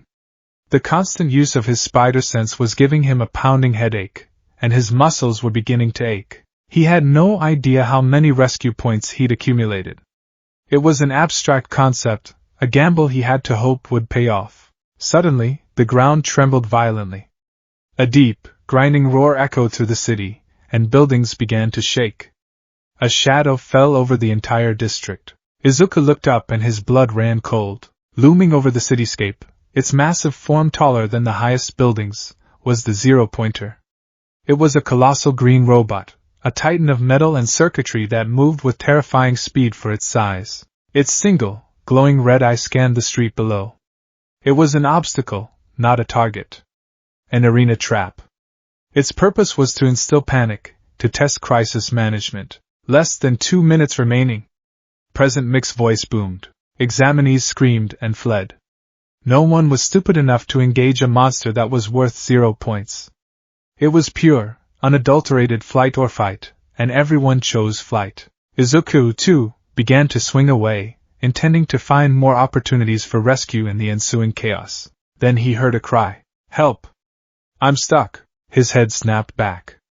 There, in the direct path of the zero-pointer's rampage, was the girl he'd seen before the exam started. The nice girl with the round face. She was trapped, her leg pinned beneath a large slab of concrete that had been dislodged by the tremor. She was trying to use her quirk. Izuku saw the concrete glow with a pink energy and float for a moment before crashing back down, her power apparently exhausted or ineffective on such a heavy object. The zero-pointer raised its colossal fist, preparing to bring it down right where she lay. Izuku's mind went into overdrive. The scene was horrifically familiar. A person in danger. An overwhelming threat. A moment of choice. All Might's strained face. Bakugo's suffocating terror. A hero acts. This time, there was no hesitation. The war in his soul had already been fought, and 1 month ago in a dark alley. He changed direction in mid-swing, a maneuver that wrenched his shoulder but didn't slow him down. He wasn't thinking about points anymore. He wasn't thinking about passing or failing. He was thinking about the girl on the ground. He knew he couldn't destroy the zero-pointer. Punching it would be like a gnat hitting a freight train. It would be suicide. But he didn't need to destroy it. He just needed to save her. His mind, sharpened by months of analysis and improvisation, saw a solution. A risky, insane, multi-step plan that had to be executed in seconds. Step 1: the net. As he swung towards the chaos, he adjusted his web shooters, twisting the nozzles to their widest setting. He fired both simultaneously as he flew, creating a massive, thick, multi-layered web between two sturdy-looking buildings, right above the trapped girl. It wouldn't stop the robot's fist, but it might catch the debris from the impact. Step 2: the rescue. He landed lightly on the pavement a few feet from the girl. "It's okay. I'm going to get you out," he yelled, his voice strained. She looked up at him, her eyes wide with fear and surprise. "My leg! I can't move it!" The zero-pointer's shadow completely enveloped them. Its massive arm was descending. Izuku placed his hands on the slab of concrete pinning her. It was huge, easily several tons. He planted his feet, grit his teeth, and lifted. He screamed with the effort, a raw, guttural sound. The power surged through him, no longer held in check, no longer restrained. Veins stood out on his neck. His muscles burned as if they were on fire. The concrete groaned and then, impossibly, it lifted. He shifted the slab just enough for her to pull her leg free. Crash! The zero-pointer's fist slammed into the ground where they had been a moment before, pulverizing the pavement. The shockwave threw them through the air. Izuku instinctively wrapped his arms around the girl, twisting his body to take the brunt of the impact as they hit the ground and rolled. His back exploded in pain, but his makeshift armor and enhanced durability saved him from serious injury. Above them, his web net sagged, catching a shower of shattered concrete and rebar that would have crushed them. It held for a critical second before snapping under the immense weight. The robot's red eye locked onto them. It raised its other hand. They were still too close. Step 3: the escape. "Hold on!" Izuku yelled. He fired a webline at a building far down the street. It connected. With the girl still in his arms, he pulled, launching them away from the danger zone just as the second fist came crashing down. They skidded to a stop 100 meters away, safe. A deafening siren blared across the city. "Time's up!" The zero-pointer froze, its hand raised, and powered down. Silence descended upon the battlefield, broken only by the panting of exhausted teenagers. Izuku lay on the ground, his body screaming in protest.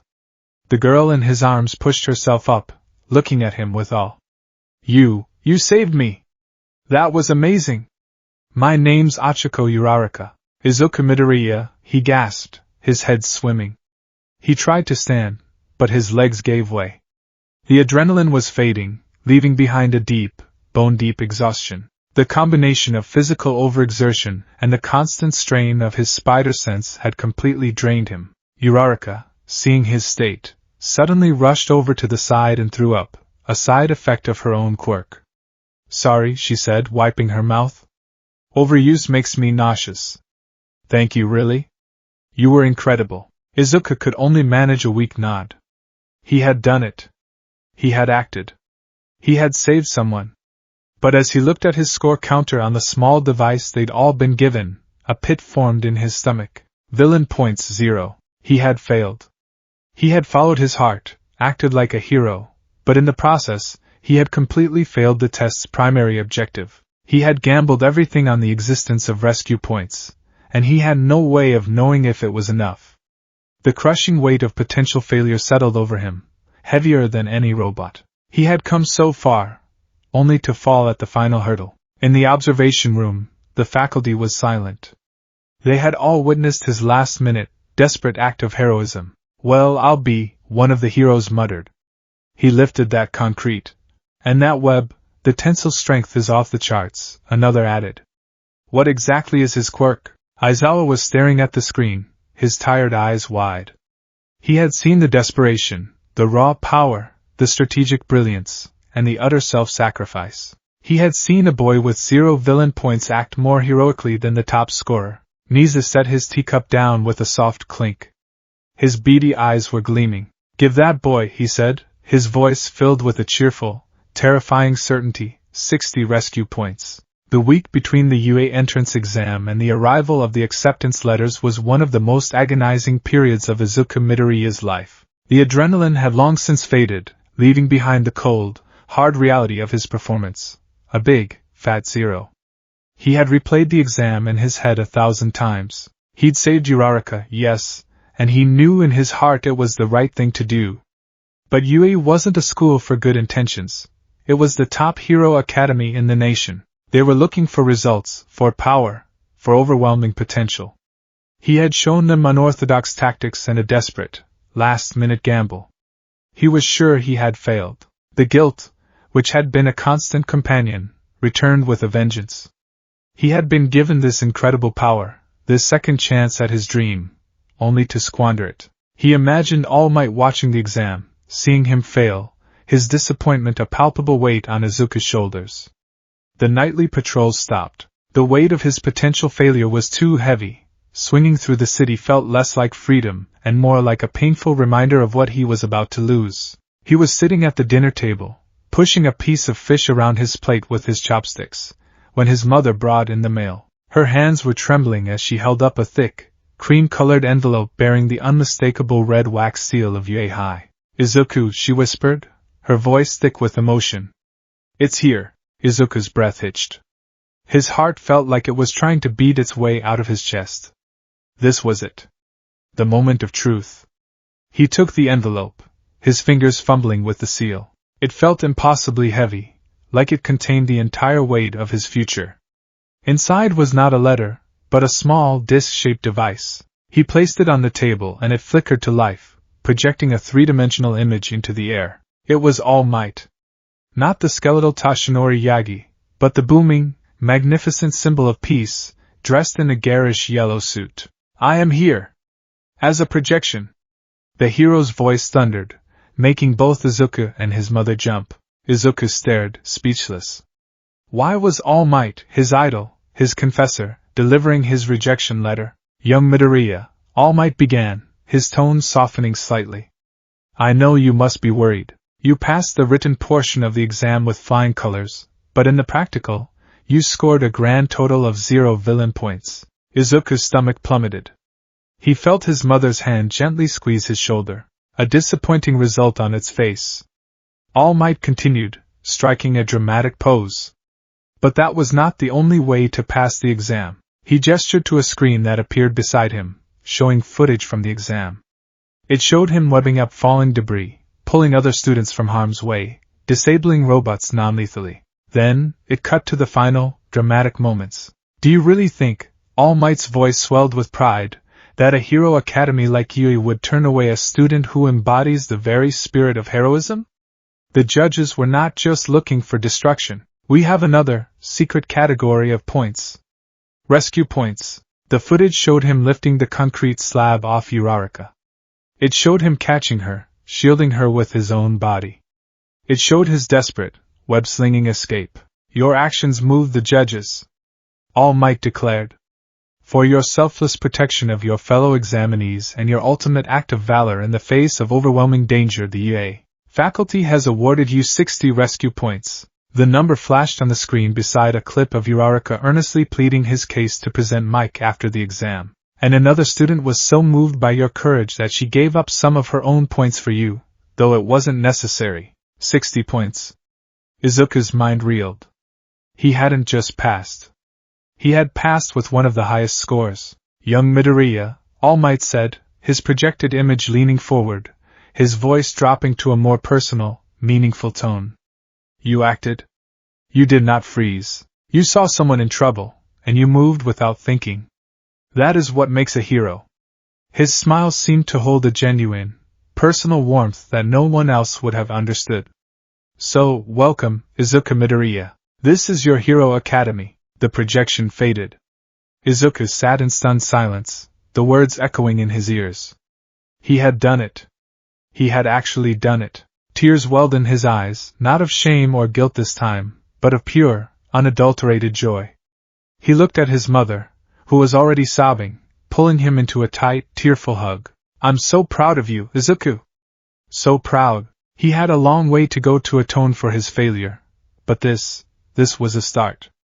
This was a path forward. The first day of school at UA was both a dream and a nightmare. The sheer scale of the building was awe-inspiring. The halls bustled with the best and brightest young talents in the country, and the door to Class 1A was, for some reason, absurdly large. Izuku stood before it, his new school uniform feeling stiff and unfamiliar, his heart thrumming with a nervous rhythm. He took a deep breath and slid the door open. The first person he saw was the stern, well-mannered boy with glasses from the exam orientation, who was busy chastising Bakugo for having his feet on the desk. And Bakugo was radiating an aura of pure, murderous rage that seemed to be directed squarely at him. You! Bakugo snarled the moment he saw Izuku, leaping to his feet. Small explosions popped in his palms. How the hell did you get in? What kind of trick did you pull, you damn Deku? That fake quirk of yours can't be worth a damn. Before Izuku could respond, a cheerful voice cut in. Oh, it's you! The plain-looking boy. He turned to see Achiko Uraraka, the girl he had saved, beaming at him. I'm so glad you got in. That punch... No, wait, it wasn't a punch, was it? You lifted that thing. And your webs. It was amazing. I was trying to ask President Mike to give you some of my points because I thought you didn't have any. Izuku's face flushed a brilliant shade of red. It's fine, really. Thank you. Their conversation was interrupted by a new voice, low and tired, from the doorway. If you're here to make friends, then you can pack up your things and leave. Everyone turned to see a man lying on the floor in a yellow sleeping bag, looking like a disheveled caterpillar. He took a long sip from a juice pouch before unzipping himself and standing up. He was tall and thin, with tired, bloodshot eyes and a mess of black hair that looked like it hadn't been washed in a week. A gray, scarf-like capture weapon was wrapped around his neck. It took you all 8 seconds to quiet down, he said, his voice a monotone drone of utter exhaustion. Life is short. You're all lacking in common sense. He scanned the room, his gaze lingering on Izuku for a fraction of a second longer than anyone else. I'm your homeroom teacher, Shota Aizawa. Now put these on and meet me on the field. He tossed a bundle of UA-branded gym uniforms onto his desk. The locker room was a tense affair. Izuku changed quickly, trying to be as discreet as possible. He couldn't risk anyone seeing the sleek, custom-made web shooters strapped to his wrists. They were his upgraded model, version 3.2, more compact and with a more robust cartridge system. He had managed to get them on under the long sleeves of the gym uniform without anyone noticing, but it was a close call. On the training field, Aizawa regarded his 20 students with an unimpressed expression. We're holding a quirk apprehension test. The class erupted in confused murmurs. What about the entrance ceremony? Or orientation? Uraraka asked. Here at UA, we're not bound by tradition, Aizawa stated flatly. That means I get to run my class however I see fit. You've been doing things like this since junior high too, physical fitness tests without the use of your quirks. He held up a small device. The country still insists on pretending we're all created equal by prohibiting quirk use in schools. It's not rational. One day, The Ministry of Education will catch up. He tossed the softball to Bakugo. Bakugo. You finished first in the practical exam. What was your best softball throw in junior high? 67 meters, Bakugo grunted. Right. Try doing it with your quirk. Bakugo strode into the throwing circle, a vicious grin spreading across his face. He wound up, his arm crackling with power. Die, he screamed, launching the ball with a massive explosion that sent a shockwave across the field. The ball soared through the air, leaving a trail of smoke. Aizawa held up his device. 705.2 meters, the class gasped. So we get to use our quirks for real? Awesome! A boy with red, spiky hair exclaimed. This looks like fun! A girl with pink skin cheered. Aizawa's eyes narrowed, a dangerous glint appearing within them. Fun? He repeated, his voice dropping. You have 3 years here to become a hero. You think it's all going to be fun and games? Idiots. His lips pulled back into a joyless, predatory smile. Today, you will compete in 8 physical tests to gauge your potential. Whoever comes in last place will be judged to have no potential and will be expelled immediately. Panic swept through the class. Expelled on the first day? That's not fair. Uraraka protested. And you think natural disasters are fair? Aizawa countered, his voice sharp. Or power-hungry villains? Or catastrophic accidents that wipe out whole cities? Not fair is the motto of the world we live in, and it's a hero's job to fight against it. If you're not prepared to give it your all, then you can leave right now. He swept his gaze over them. Welcome to Yue High. This is Plus Ultra. Izuku's heart was pounding. Expulsion. This was his one shot, and he could lose it all on the first day. But as the fear threatened to take hold, another feeling rose to meet it, determination. He had spent the last 10 months pushing himself past his limits every single night. He had faced down criminals. He had fought for his place here. He wouldn't fail now. Test 1, 50-meter dash. Izuku was paired against Ida Tenya, the serious boy with engines in his calves. As they got into their starting positions, Izuku subtly angled his body. The starting pistol fired. Ida's engines roared to life, propelling him forward in a blur. But Izuku was faster. He didn't run. He aimed his right web shooter at a stanchion 40 meters down the track. Thwip! The web line shot out and connected. He pulled, launching himself forward like a human slingshot. He sailed over the finish line, landing in a neat crouch. The machine announced his time, 3.04 seconds. Ida crossed a moment later, his engine sputtering in surprise. Aizawa looked at the result on his tablet, then at Izuku, a flicker of calculation in his eyes. He had expected strength, not this kind of utility and speed. Test 2, grip strength. This was straightforward. Izuku took the handheld dynamometer. He remembered the crushed alarm clock, the crumpled doorknob. He knew he had to hold back, to not reveal the true, terrifying extent of his strength. He focused, channeling just enough power to get a good score without raising too many questions. He squeezed. The device let out a high-pitched whine. The digital display numbers blurred as they climbed at an impossible rate. 100 kg. 250 kg. 400 kg. Crunch. The grip machine, designed to withstand the quirks of most high school level applicants, buckled in his hand. The screen went blank, and a thin wisp of smoke curled from the crushed casing. The class stared in stunned silence. The octopus-armed student Mizo Shoji, who had just scored an impressive 540 kilograms, looked at his multiple hands in disbelief. Izuku stammered, holding up the broken device. Sorry. I think it's broken. Aizawa took the destroyed machine from him without a word. His expression was unreadable, but his gaze was intense. The strength was far greater than he had anticipated. It was on par with some lower-tier pro heroes. How does that correlate with the webbing? He wondered. And the adhesion? Test 3, standing long jump. Izuku cleared the entire sandpit with a single, powerful leap, landing gracefully on the other side. More murmurs from the class. Test 4, repeated side steps. His agility was off the charts. His feet barely seemed to touch the ground as he moved back and forth, a green blur of controlled motion.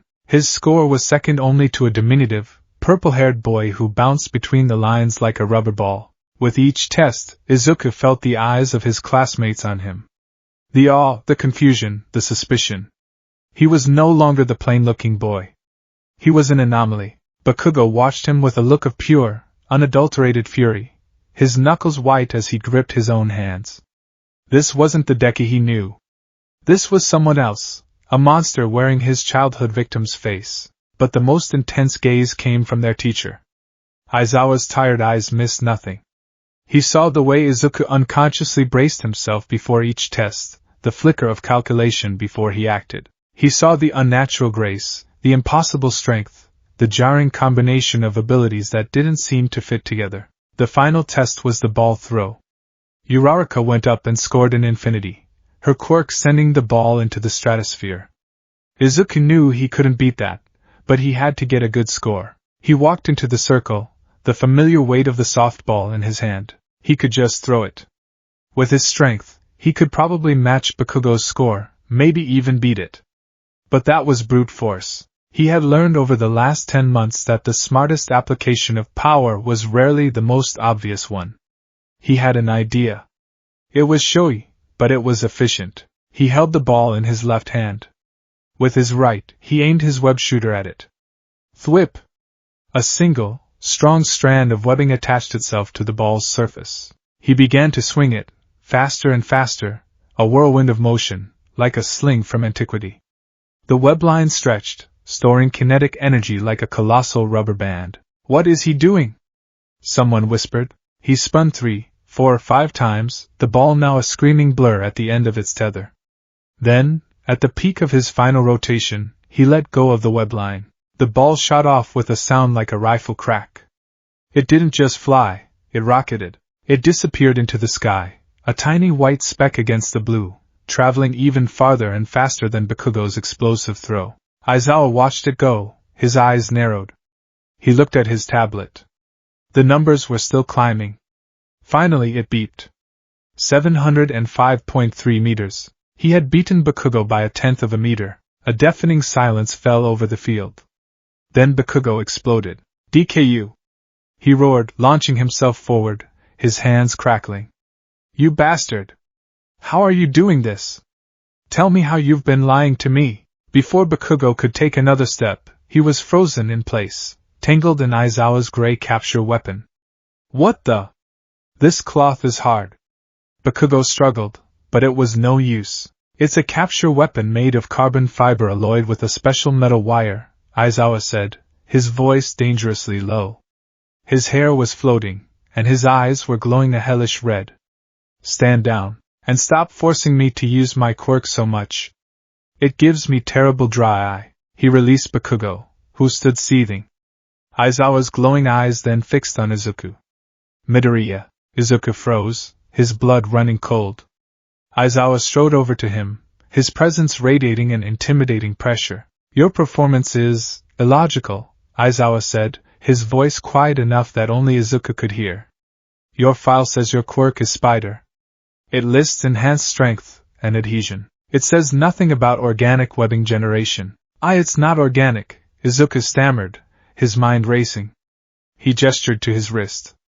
It's a support device. A high-pressure canister system. For the webbing. Aizawa's eyes narrowed further. A support device. So you're a tinker as well as a brute? He leaned in closer. That still doesn't explain the sheer range of your abilities. Superhuman strength on par with a top-tier enhancement quirk. Superhuman agility and reflexes. The adhesion you used to brace yourself during the 50-meter dash. And the webbing utility. He paused, his gaze piercing. It feels less like one quirk and more like 4. A combination that is statistically impossible. Izuku's heart was hammering. He could feel the sweat beading on his forehead. Aizawa was smart. Too smart. He wasn't just a teacher. He was an underground hero, a master of analysis and observation. It's all part of the same package, Izuku lied, trying to keep his voice steady. They're all related. Arachnid traits. Strength, speed, climbing, it's all connected. Aizawa stared at him for a long, agonizing moment. He knew Izuku was hiding something. The boy's heart rate was elevated, his breathing shallow.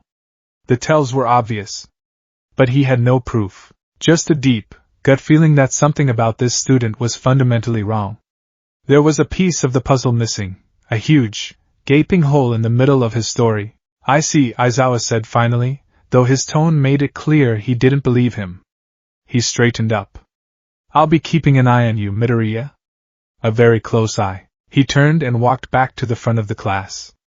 Alright, that's it for the tests. Time for the results. He projected a scoreboard into the air. Izuku scanned the list frantically. He wasn't last. He was in first place.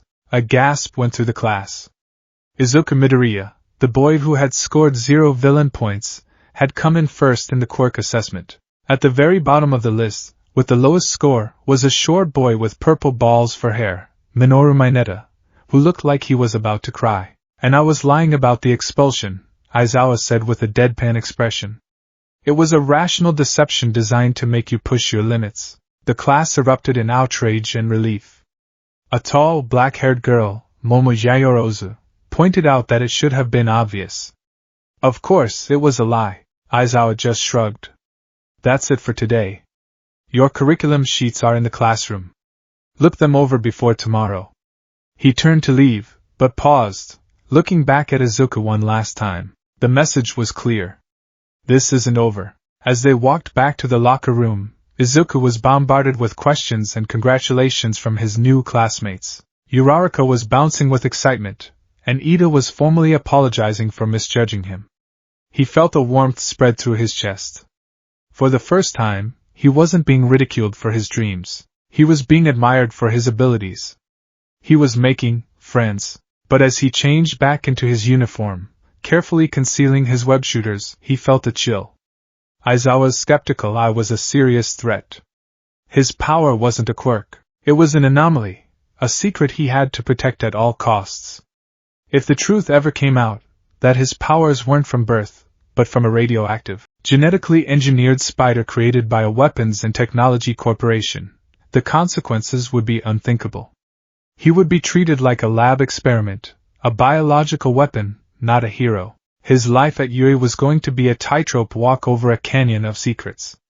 And Shota Aizawa was the relentless wind threatening to push him off. He had passed the first test, but he had also acquired a shadow, a skeptical observer who would be watching his every move, waiting for him to make a single, illogical slip.